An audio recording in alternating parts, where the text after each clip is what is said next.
March 25, 1983.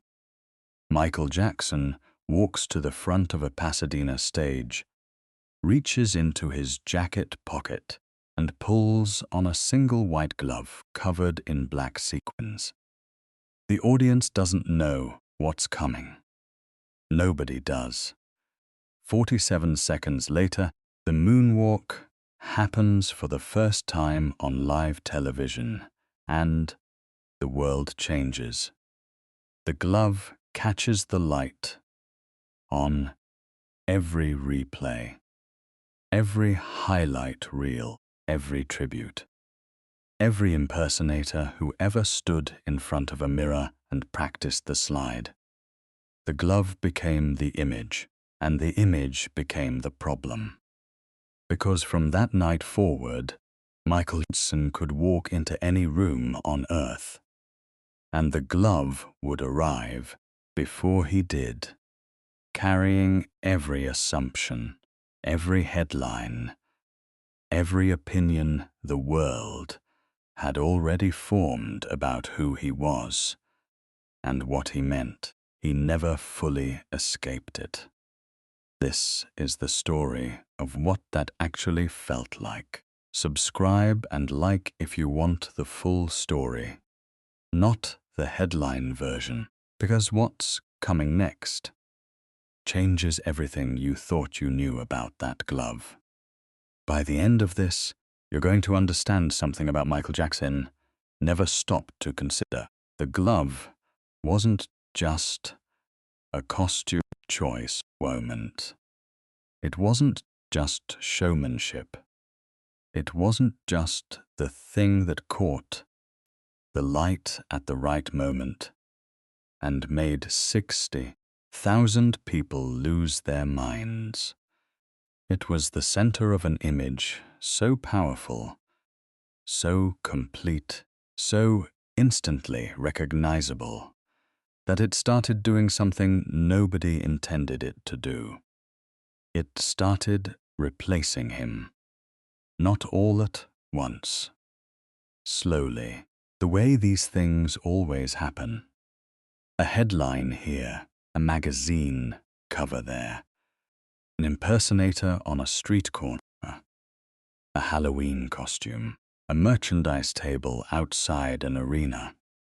And somewhere inside all of that, the actual person, the one who designed that glove, who chose that hand, who understood exactly what he was building, started harder to see. Not the magic. The cost of it. Ask anyone who was alive in 1983 what they remember about that Motown 25 performance, and they'll tell you the same thing. The spin. The slide. The slide. The moment Michael Jackson planted his heel, defied something that felt very close to gravity, and glided backwards across a stage in Pasadena, while an audience of industry veterans jumped to their feet and forgot they were supposed to act professional.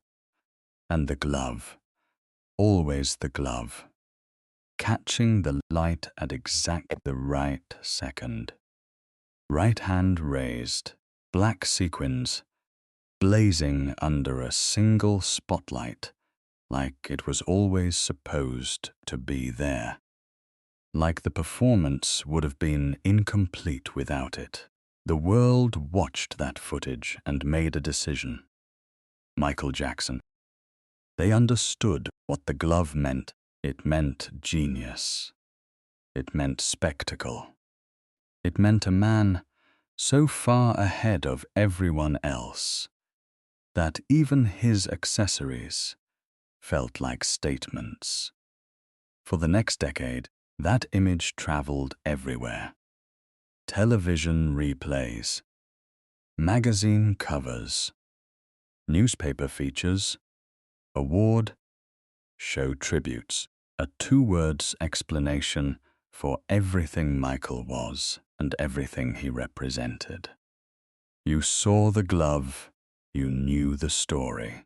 Except the story the world told itself was the clean version. The version with the spotlight and the screaming crowd and the magic that looked effortless because Michael worked hard enough to make it look that way. That version is real, but it leaves something out. Let's talk about what the glove actually was, not the symbol, not the icon, the physical object. One glove, not two. Right hand only, white fabric underneath, black sequins on top, hand-stitched with enough detail that it caught light from 40 rows back. It wasn't bought off a rack. It wasn't a last-minute decision. It was designed specifically for Michael by a costume designer named Bill Whitten, a man who understood that every piece Michael wore on that stage had to do a job. And the job of the glove was simple. Draw the eye to the hand, because the hand was where the magic lived.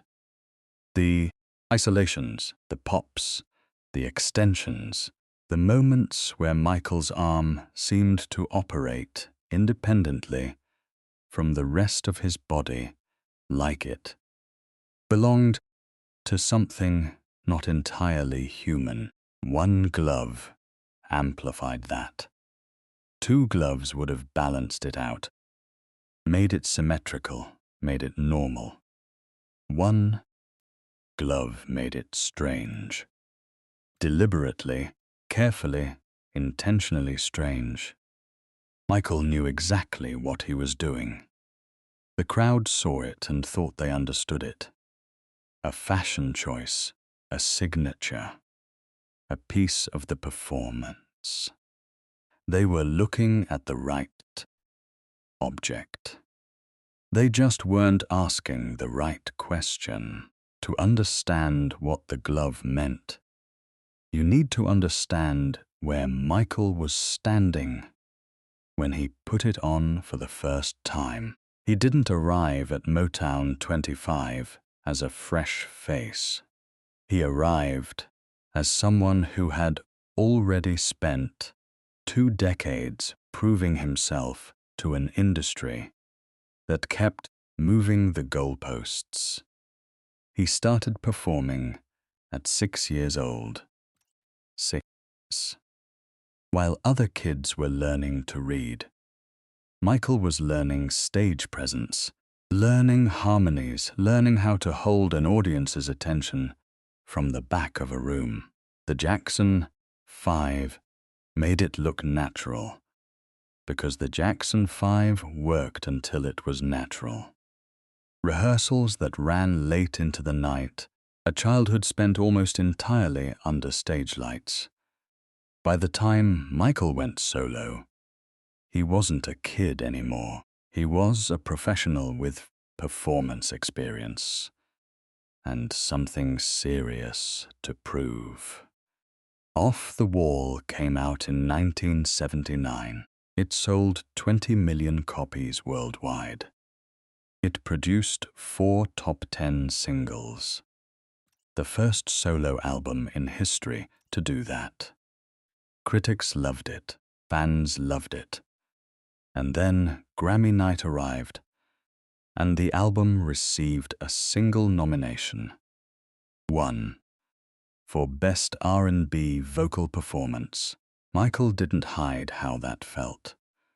In a 1980 interview, he said directly, "I cried a lot. My family thought I was going crazy. I was only upset because I wanted so badly to win a Grammy. That loss didn't break him, it focused him. He went back into the studio with Quincy Jones and started building something the industry couldn't ignore or miss, file or hand. A single consolation award." But even as Thriller was taking shape, the walls were still up.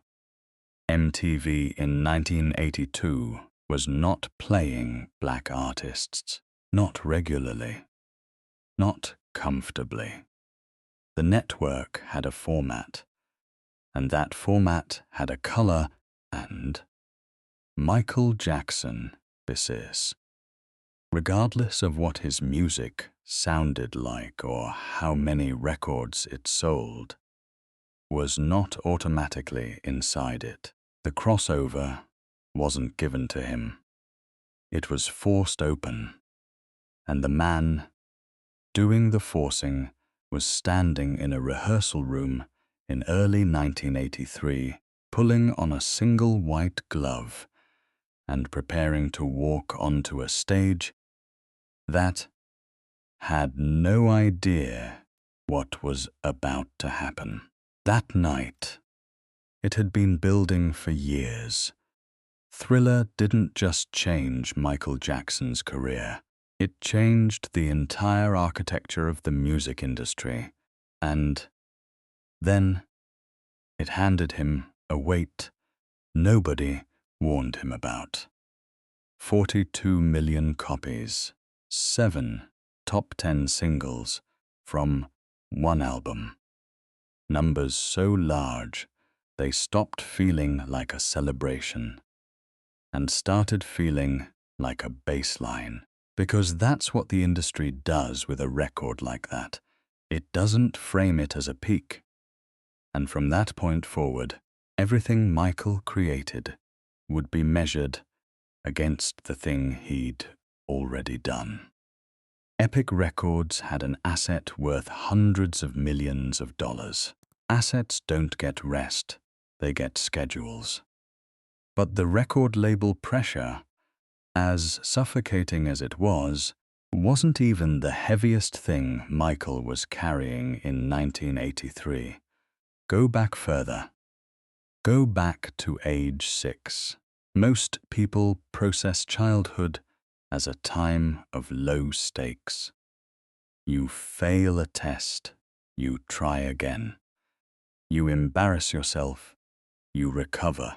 The consequences are small because the audience is small. Michael never had that.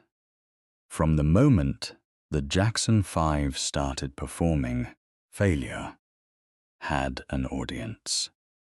Pressure had an audience. Every mistake, every off night, every moment of uncertainty happened in front of people who had paid to see perfection. He spent 15 years training himself to never let the pressure show. By the time the glove appeared, that training was so deep, it had become the performance itself. The control wasn't just choreography. It was survival. It was the only way he knew how to exist in front of a crowd.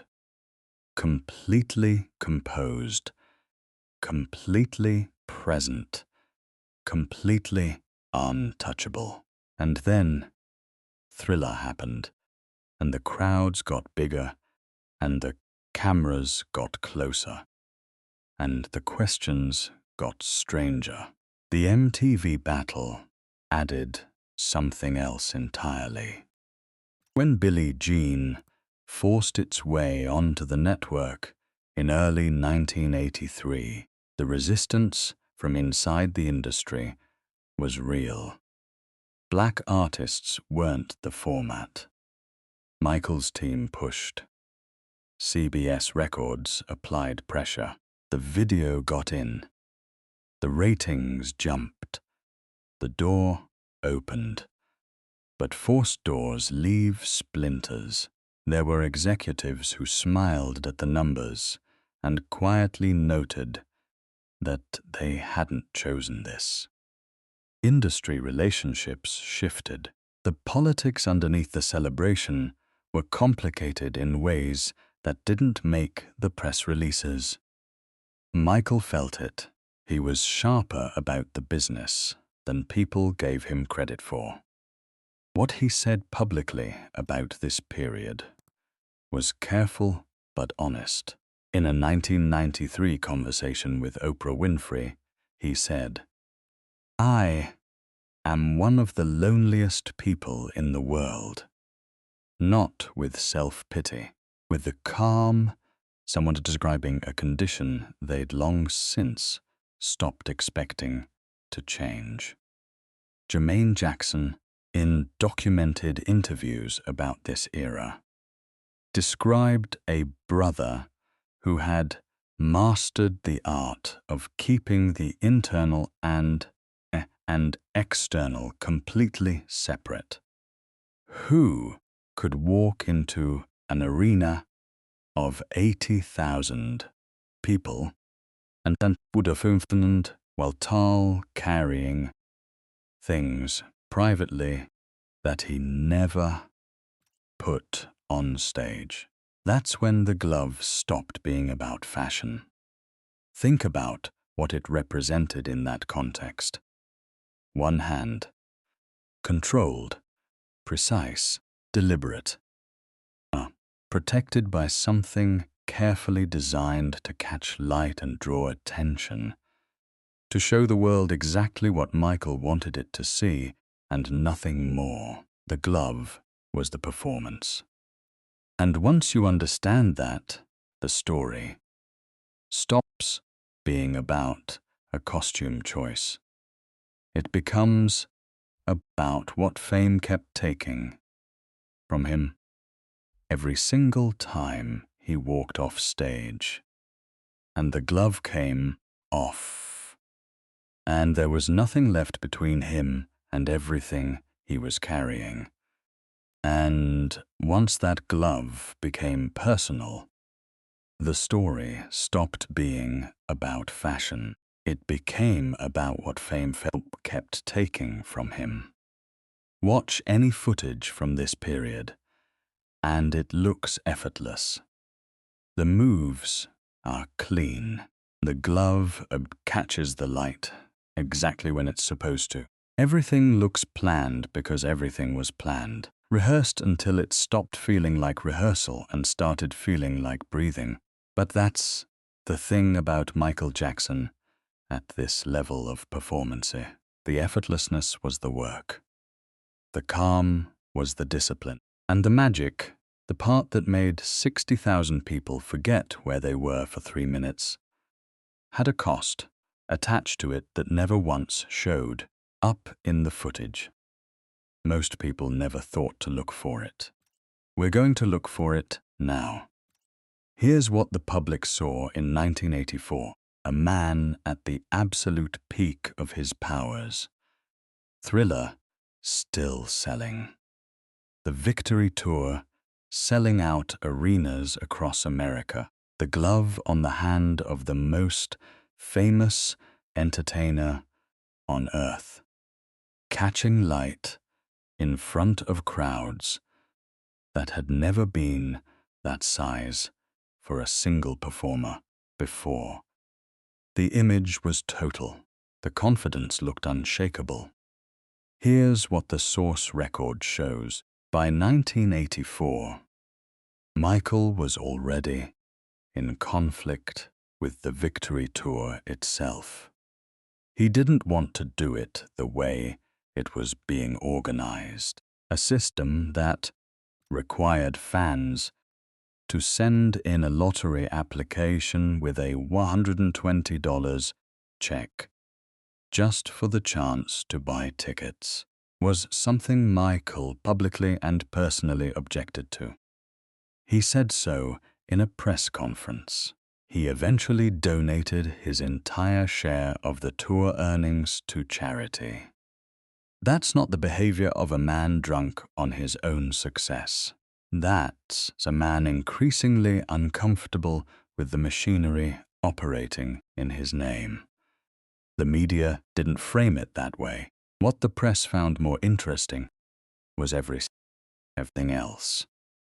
The hyperbaric chamber story, which Michael had actually used for a burn injury treatment, got turned into a punchline about eccentricity. The story of him purchasing the Elephant Man's bones, which was almost certainly fabricated, traveled around the world before anyone thought to verify it. The skin, the nose, the way he spoke in interviews, in a voice that was soft and careful, and nothing like the voice that filled arenas. The coverage shifted from "what is he creating" to "what is he doing" noticed. In a 1984 interview he said, "I'm not what people think I am. The newspapers make up so many stories. I wish people could understand that I'm just a normal person." Read that carefully. A man who had just sold 42 million records describing himself as normal, not as a genius, not as the king of pop, as a person who wanted to be understood on basic human terms and was already finding that impossible. The glove was still doing its job on stage. Right hand, sequins, light, magic. But off stage, the same image that made him iconic was becoming the thing journalists reached for when they wanted a shorthand for strange. The glove, the sequins, the single white accessory that was supposed to signal artistry, and was now getting filed next to hyperbaric chambers and tabloid fabrications in the public imagination. He built the wall higher. The world called that eccentric. The unanswered question, the one nobody in the press was asking, was simple. What exactly was he walling out? But this still wasn't the turn.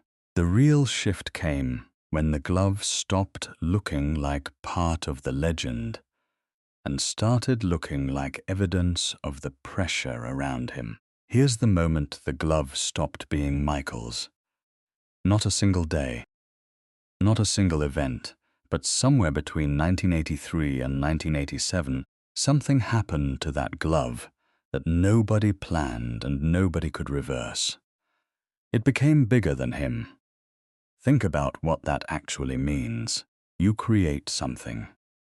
A creative decision. Specific, intentional.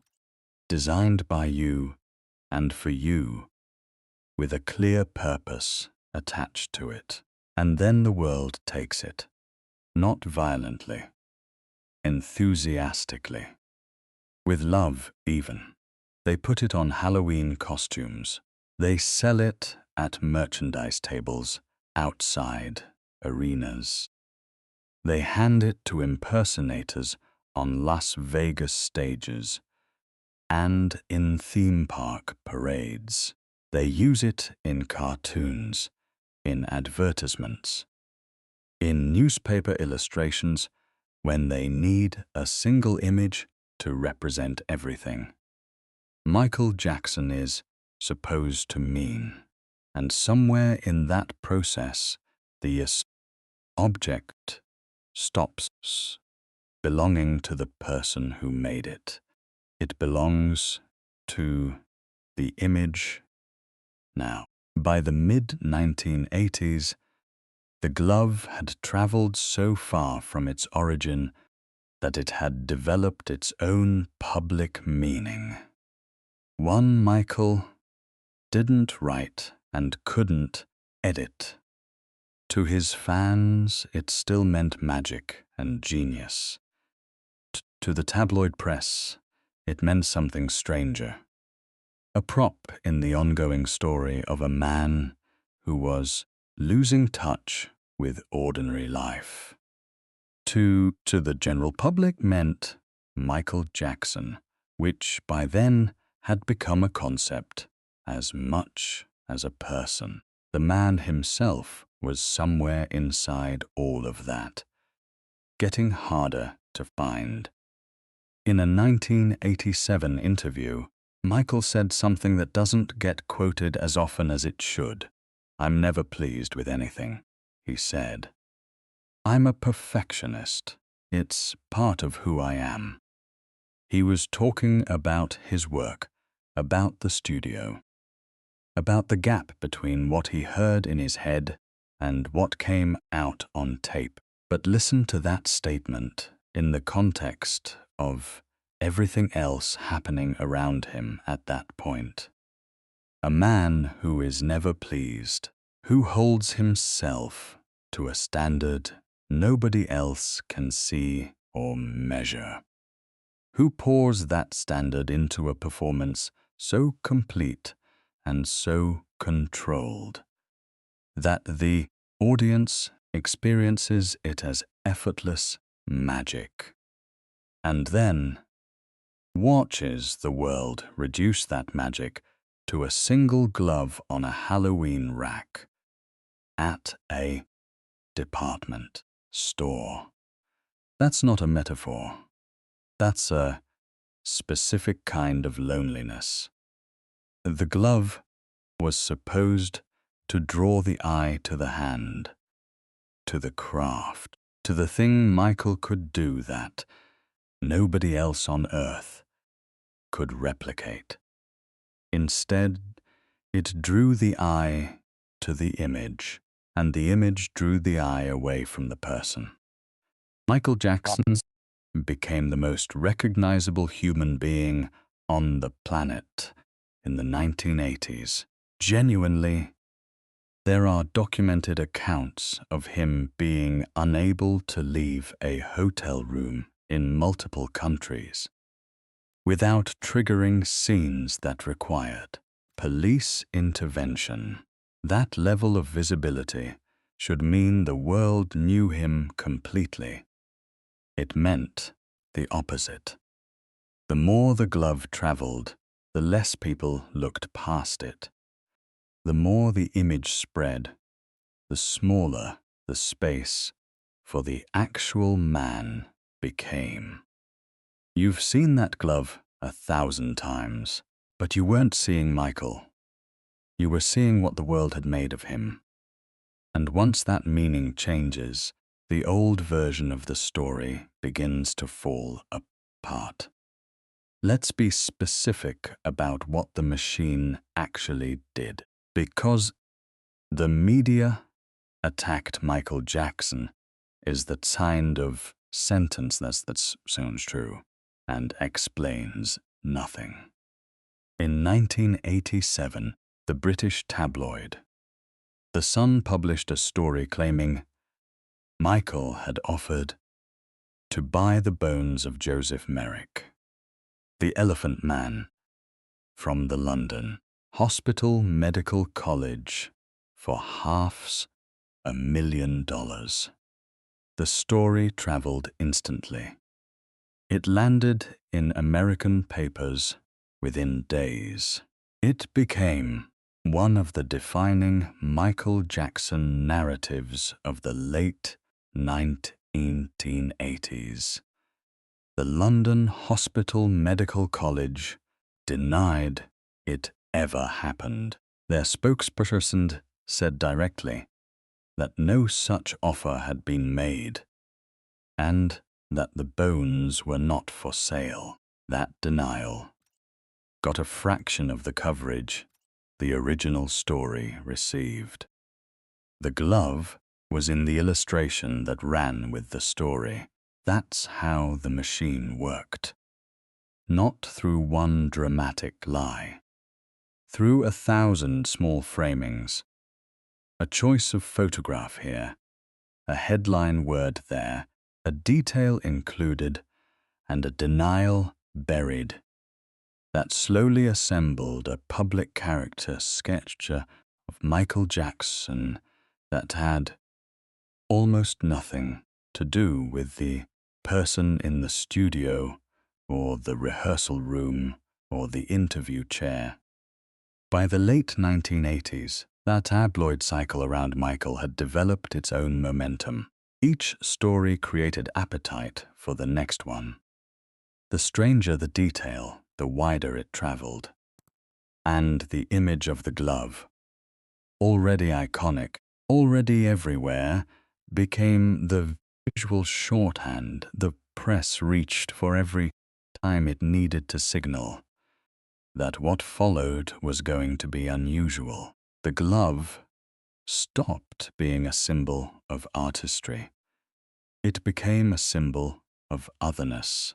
Then 1991 arrived, and Dangerous released, and the music was extraordinary, and the reviews acknowledged that, and then immediately moved on to the black or white video. Ran for 11 minutes, an ambitious, complicated piece of work about race and identity and transformation. The press spent approximately 48 hours discussing the music video's message before pivoting entirely to a 14-second clip of Michael dancing alone after the family-friendly portion ended. That clip, taken without the context of what preceded it, ran on news broadcasts across America. The 14 seconds became the story. The 11 minutes disappeared, and this is the part deserves attention, because it wasn't just tabloids doing this. It was mainstream broadcast news. It was entertainment journalism. It was the entire apparatus of public information processing a complicated black artist and consistently choosing the version of the story that was easier to sell. Sony Music, meanwhile, was building Dangerous into a commercial campaign that required Michael to be everywhere simultaneously. Interviews, appearances, promotions, a global tour. The machine needed fuel. Michael was the fuel. He gave interviews carefully. He controlled what he could control. He kept the private world private through sheer discipline. But discipline has limits when the machine is large enough. And by the early 1990s, the machine around Michael Jackson was the largest celebrity press apparatus ever built around a single human being. The glove was on every piece of merchandise it produced. The man wearing it was running out of places to simply exist. Here's something worth sitting with for a moment. A camera doesn't lie. But it doesn't tell the whole truth either. It records what's in the frame. And whoever controls the frame controls the story. Michael Jackson was one of the most photographed human beings who ever lived. There is more footage of him, more images, more broadcast hours, more documented moments than almost any other person in the 20th century. And somehow, through all of that coverage, through all of those cameras and flashbulbs and broadcast lights and recording devices, the world still missed him. The glove was always in the frame. The man wearing it was somewhere behind it. Quincy Jones worked with Michael Jackson across 3 of the most important albums in the history of recorded music: Off the Wall, Thriller, Bad, Bad. He was in the room for more of Michael's creative process during this period, than almost anyone outside Michael's immediate circle. And what he described in multiple documented interviews across several decades was not the eccentric loose the tabloids were assemblings in their pages. It was a worker. Quincy described Michael arriving at recording sessions with ideas already fully formed, melodies mapped out, rhythmic concepts locked in, production instincts sharp enough that he could hear a mix and identify exactly which frequency wasn't sitting right. He described a man who would stay in the studio until the early hours of the morning, not because he was contractually obligated to, but because he physically couldn't leave while something wasn't perfect yet. In one documented interview, Quincy said, "Michael was a sponge. He absorbed everything. Every conversation, every musical idea, every technical detail. Nothing was wasted on him. A sponge. Think about that word in the context of everything this script has already established. A man absorbing everything. The music, yes, but also the pressure, the scrutiny, the industry politics, the media framing, the public hunger for a version of him that was easier to understand than absorbing all of it.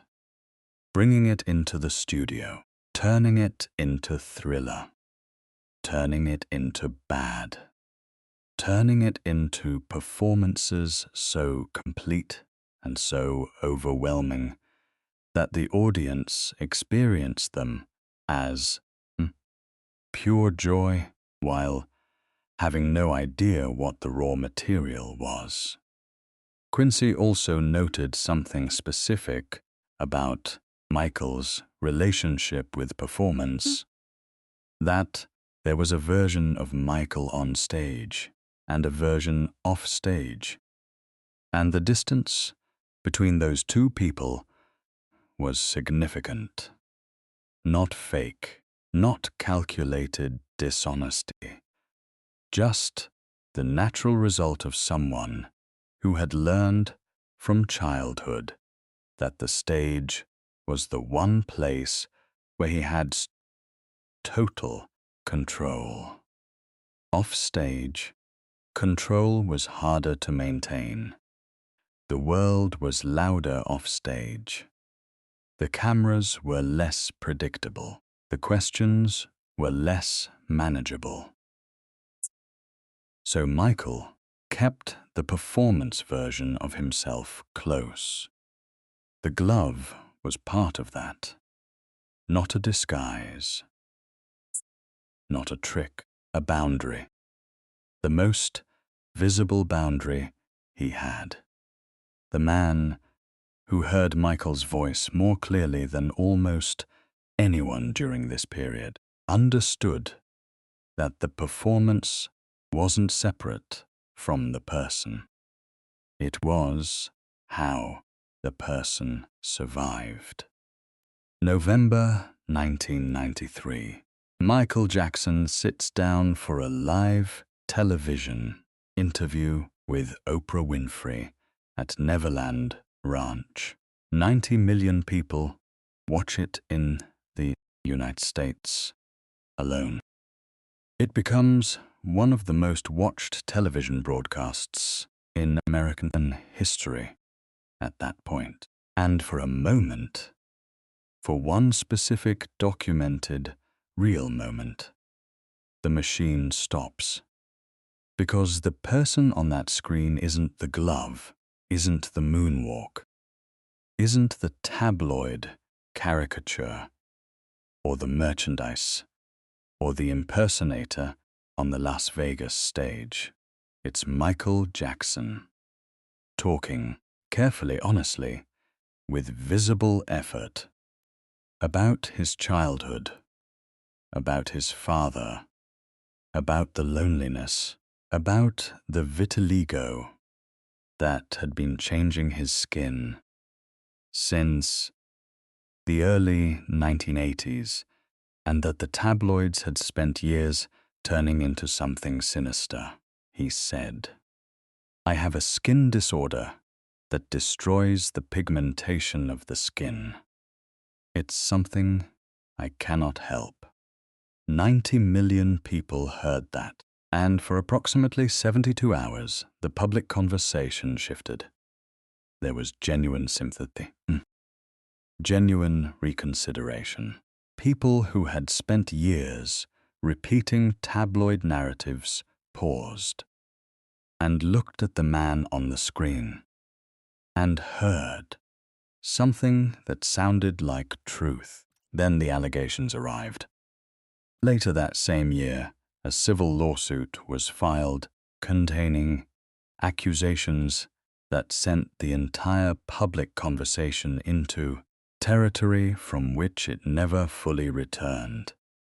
The case was settled in 1994 with no admission of guilt. No criminal charges were filed following a lengthy investigation, but the damage to public perception was total and permanent, because here's what the machine did with that moment.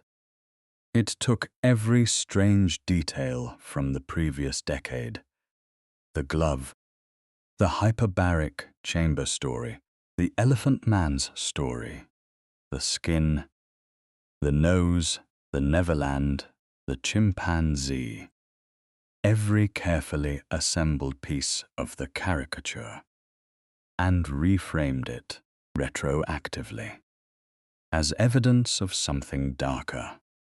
The glove wasn't a creative choice anymore. It was a costume, a disguise, a prop in a story the public had already decided it understood. Michael kept performing, kept recording, kept showing up. The History album arrived in 1995. Ambitious, angry, wounded, brilliant, and the press reviewed the man more than the music.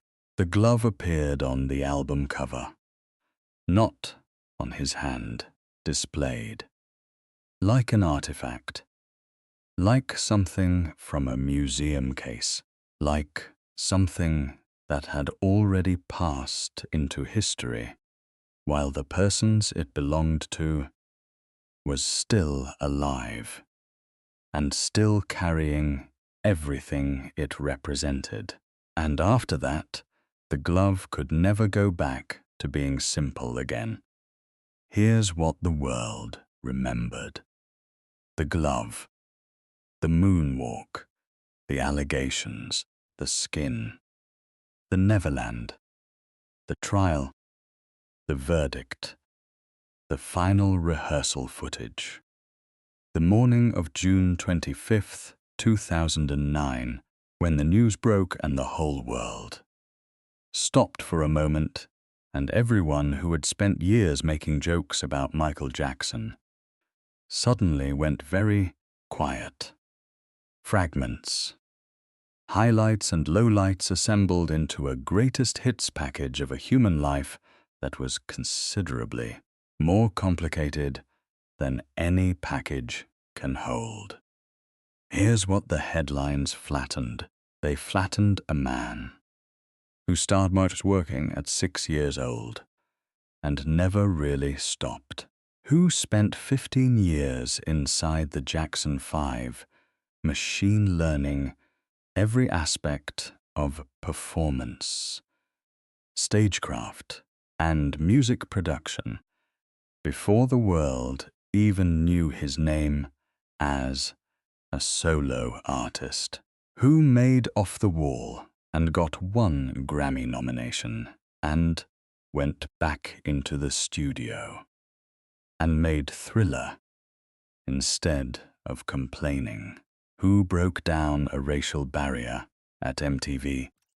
Not by asking politely, but by making music so undeniable. The network had no commercial choice but to play it. They flattened a songwriter. People forget that consistently. Michael Jackson co-wrote Billie Jean. He co-wrote Beat It. He wrote Black or White, Earth Song, Man in the Mirror, Childhood. A song that is as honest and unguarded a piece of writing as any artist produced in the 1990s.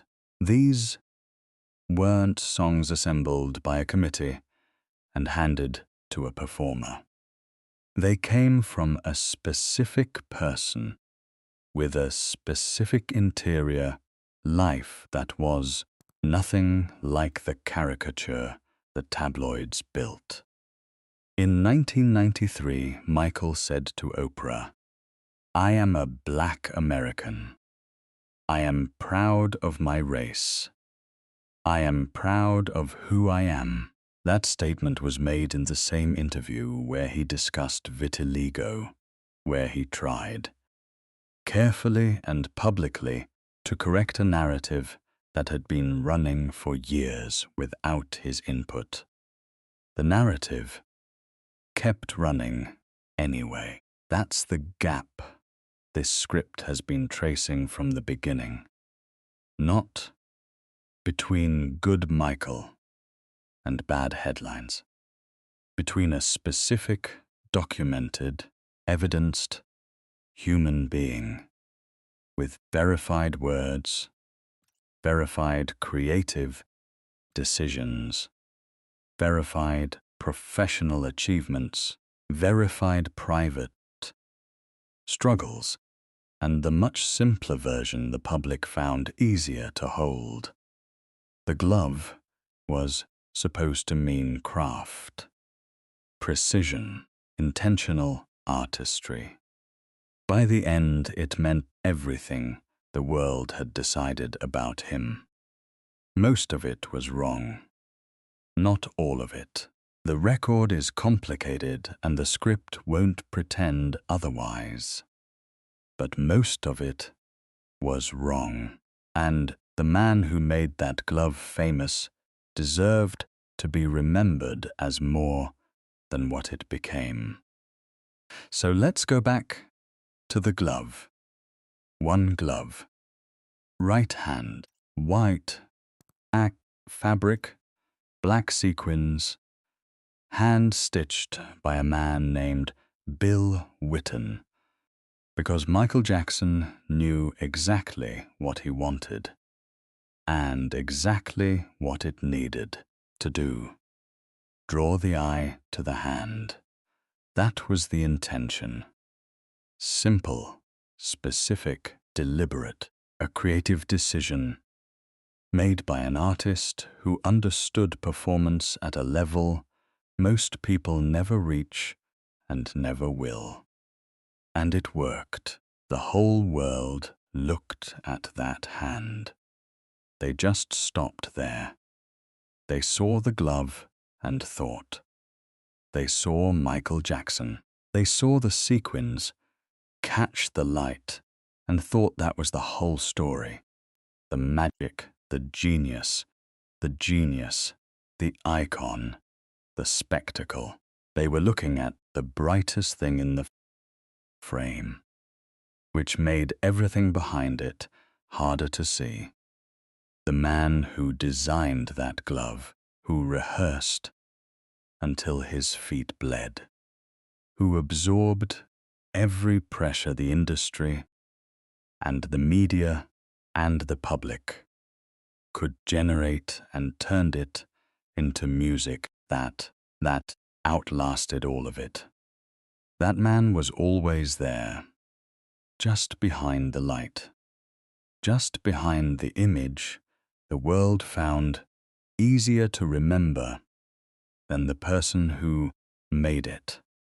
Here's the image this story ends on. Not a courtroom, not a headline, not an ambulance, or a hospital corridor, or a morning news broadcast, a rehearsal room. Michael Jackson, standing under working lights. Not stage lights, not spotlight, just the ordinary fluorescent kind that fill a room when the show hasn't started yet. Wearing comfortable clothes. No glove, no military jacket, just a man listening to a playback, nodding slightly when something lands right, stopping the track when something doesn't, going again, working, because that's what he did, longer than anyone asked him to, later into the night than anyone expected, with a standard nobody else in the room could fully hear because it existed only inside his head. That man made Thriller, made Billie Jean, made Earth Song, made 40 years of music that is still playing somewhere in the world right now, at this exact moment. He was more than the glove, more than the headlines, more than what the world decided to remember. If you want Michael's story told with care, with real sources, real context, and real respect for how complicated his life actually was, you're in the right place. Subscribe if that matters to you, and before you go, tell us in the comments which Michael Jackson performance you never forgot. Not for argument, not for debate, just for memory, because some performances deserve to be remembered. We're not done with Michael's story, felt them. There's another moment, one the whole world watched and repeated and quoted for years, where almost nobody understood what was actually happening behind it. We'll take our time with that one too. If this felt different from what you usually find about Michael Jackson, if it felt careful, human, and honest, the like button is the fastest way to tell us that matters to you. And if you want every Michael Jackson story on this channel told exactly this way, subscribe. We're not going anywhere. Neither is the music.